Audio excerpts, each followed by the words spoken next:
Jamduar बियाबाव BPF दोलोआ गोबां भट मोननानै देरहागोननि इसारा। जोंहा साइलेन्ट भट गैयाबाबो 2000सो दंखायो। बिनिखायनो दिनैहाय जोंना खुन नोंना 22000सोआ जोंहा जाना दंखायो। देरहानायाव दङ जोङो बेखौ रोखा बुंनो हायो। उइलियाम नार्जारिया BTC बिसायख'थियाव बिजाथि गसंनानै देरहागोना रोखासै। 18 थारिखआवहाय जे जोंहा 4000 जे जयनिं जानानै थांबाय। जोङो साथामखुरि लाब्लाबो बहाय नोंहा 12000 फैना दंखायो। देरहानायाव दङ जोङो बेखौ रोखा बुंनो हायो।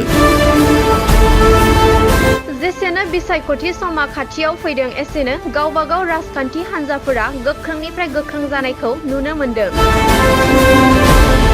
थिग बेबादिनो क'क्राझार जिल्लानि गसाइगावआव BPF दोलोनिफ्राय फैगौ 2025 मायथाइनि BTC बिसायख'थिनि थाखाय जमदुवार बियाबाव सासे गोख्रों बिजाथि महरै गसंथानो साखाफारा जादों आरो गावनि देरहानाया दानिफ्रायनो रोखा जानानै दंखायो होननानै उइलियाम नार्जारिया खौरां बिजोङाव फोरमायो।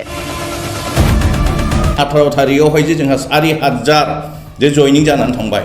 बे 4000खौ जितु जोङो साथामखुरि लाब्लाबो बहाय नोंहा 12000 फैना दंखायो आरो जोंहा सिगांनि 8500 दंखायो। बेखौ प्लास खालामबा जोंना 25000 ओरैनो दंखायो। अब्ला जोंहा जयनिं लानांगौनि खुनु मानियानो गैबावा दिनैहाय। जिहेतु जोंहा साइलेन्ट भट गैयाबाबो 2000सो दंखायो। बिनिखायनो दिनैहाय जोंना खुन नोंना 22000सोआ जोंहा जाना दंखायो।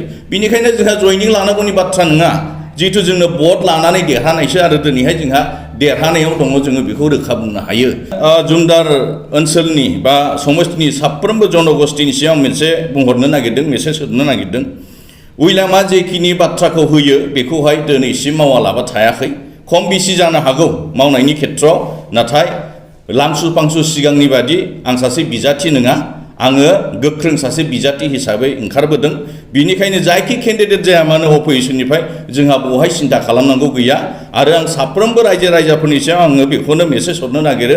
रावखौबो गिनांगौ गैया, रावनिबो प्रल'भनाव थांनांगौ गैया। नाथाय बेखौसो बिजित दे हरसाखै जिनिसा उइलियामा खामानि मावग्रा नंमारगौना नंमारा नोंथांमोना खेबसे होनानै नाय। आंनि खावलायनाया बिसो।